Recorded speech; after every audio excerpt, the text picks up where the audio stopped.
안녕하세요. 3월 4주차 인텔 세션은 발표를 맡게 된 파이어의 김현서입니다.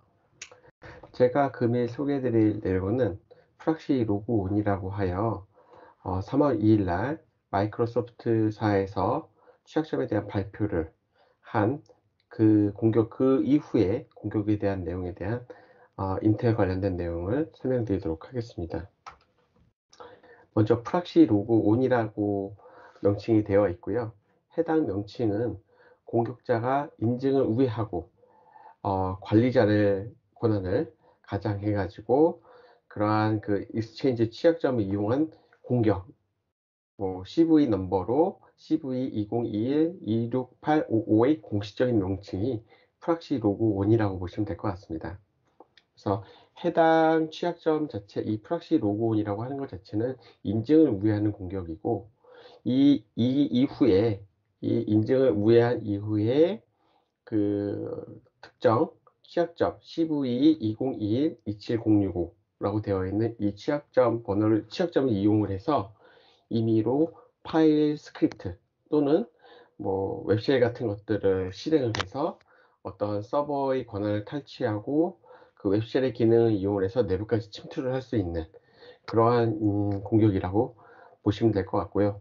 아주 이제 이 취약점 자체는 좀 인증을 우회하는 거지만 그거를 이용한 그러한 중요한 공격들을 수행할 수 있기 때문에 아주 위험한 취약점이라고 볼 수 있을 것 같습니다. 지난주죠. 3월 19일 날 기사 내용을 보게 되면 에이서라고 하는 그 노트북하고 데스크탑 이런 모니터로 잘 알려져 있는 미국의 컴퓨터 제조 업체 쪽에서 약 한 560억 규모의 그런 랜섬웨어 공격 피해를 입었습니다. 물론 이제 이때 사용된 거가 이런 마이크로소프트 익스체인지 취약점, 아까 말씀드렸던 프락시 온을 이제 이용을 해서 공격을 받은 거로 보면 될 것 같습니다. 그러면 이 프락시 온이라고 하는 거의 진행 상태를 보게 되면요. 처음에 3월 2일 날 마이크로소프트사에서 이러한 서버의 취약점을 공개를 했고, 그 다음에 3월 4일 날 IOC를 이제 MS에서 제공을 해서 이 프락시온 취약점에 대한 것들이 이용한 공격들이 있었는지에 대한 검증을 할 수 있는 그러한 내용을 공개를 했습니다. 그 이후에 이제 3월 7일 날 미국 국토안보부에서 이게 패치가 충분하지 않다라는 내용의 그런 이제 언급을 하게 됐고, 3월 7일 날 유럽에 있는 은행에서 실제 이 취약점을 이용한 공격을 받았습니다. 그래서 3월 8일 날 MX에서 추가 이제 IOC 피드를 공개를 했고요. 그 이후 이제 3월 10일 노르웨이 의회에서 이제 공격을 받았습니다. 그 다음에 이제 3월 12일 날 좀 바뀌어졌죠. 기존까지 3월 10일까지는 이 공격 자체가 정보 탈취형 스파이 행위를 하는 공격이었지만 해당 취약점을 이용을 해서 사이버 스파이 행위에서 사이버 범죄, 즉 이제 랜섬웨어를 제작하는 업체 쪽에서 그 취약점을 이용을 한 랜섬웨어 공격이 시작이 되었습니다. 그래서 이러한 것들을 보시게 되면 처음에 취약점이 공개가 됐죠. 3월 2일 날 공격이 돼서 그 다음에 3월 2일 날 이거에 의한 영향을 받아서 공격을 이제 받은 것까지 이 시간 자체가 디웰 타임이라고 해서 잠재적인 위협적인 그런 이제 상황이라고 볼 수 있습니다. 파이어에서는 이 3월 4일, 즉 취약점이 발표된 3월 2일 이후 약 이틀 정도 후에 이러한 MS 익스체인지 서버의 취약점에 대한 상세 내역을 블로그에 공개를 했고요.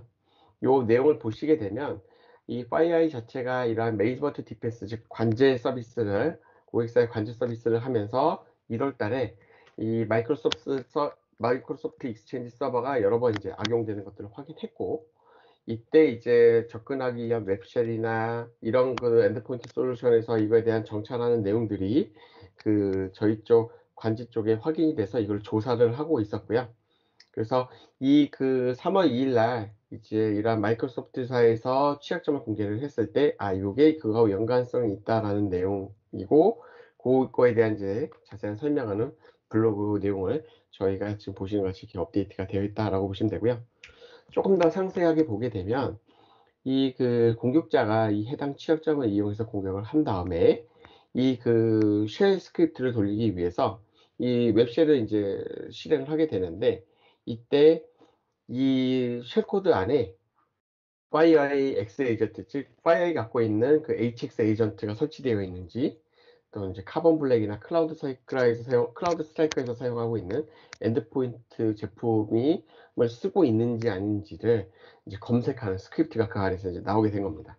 그래서 실제 이제 그러한 이제 웹쉘 취약점을 이용한 공격이 들어왔고, 그거에 대한 웹쉘에 대한 식별하는 스크립트가 포함이 되어 있었고, 그 이후에 추가적인 이제 웹쉘을 이제 업로드해서 공격이 들어갔는데, 이때 이제 그 내용을 보게 되면 그 처음에 나왔던 그 웹쉘에 비해서 두 번째 이제 공격했던 웹쉘 같은 경우에는 뭐 업로드하는 기능, 뭐 파일을 삭제하는 기능, 이런 그 기능들이 좀 더 다양한 기능들이 이 웹쉘 스크립트 안에 이제 포함이 됐다, 이렇게 보시면 될 것 같습니다.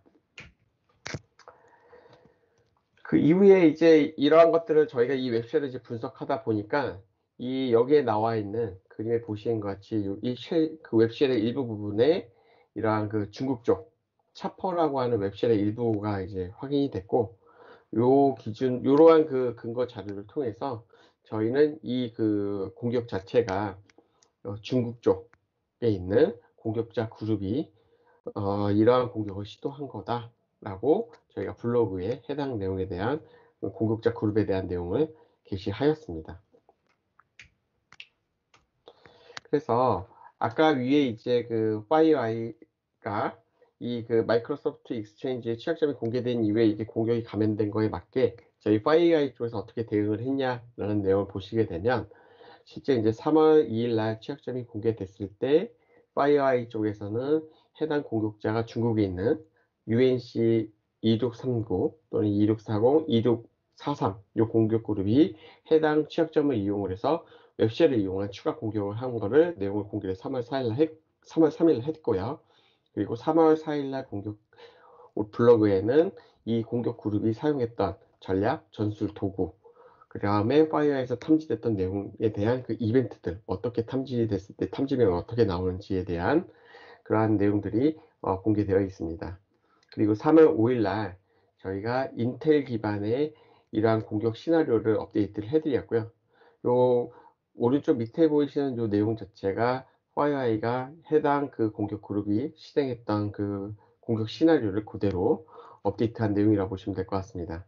그래서 실제 이 공격 시나리오 업데이트를 했고, 그 이후에 4개의 그 추가 제로데이 취약점을 이용한 중국 스파이 활동을 이제 기록을 해드렸고요. 그 다음에 3월 10일 날, 즉 노르웨이 의회가 공격받은 그 이후에 사이버 스파이 그룹에서 사이버 범죄 그룹으로 이러한 그 공격 그룹의 범죄 그룹으로 이동하는 그런 정황에 대한 보고서를 저희가 제공을 해드렸고, 요거에 대한 내용도 공개를 하였습니다. 그래서 그 이후에 이제 3월 12일 날 이런 공격이 발생이 됐고, 아까 이전 페이지에서 설명을 드린 것 같이 에이서라고 하는 그 대만에 있는 그런 제조업체, 컴퓨터 제조업체에서 3월 19일 날 이제 공격을 받았죠. 그래서 이런 공격 자체가 처음에 취약점이 발견된 3월 2일부터 여기서 처음에 이제 랜섬웨어가 나오는 이 10일, 뭐 에이서 같은 경우는 19일이죠. 그러니까 17일 정도의 그 드웰 타임, 전체적인 위험 타임이 있었을 때 이러한 그 시나리오가 있으셨다면 이런 것들에 대해서 미리 대비를 할 수 있는 그러한 그 기반을 저희 파이어아이에서 제공해 드렸다라고 보면 될 것 같습니다. 제가 준비한 장표는 여기까지입니다. 감사합니다.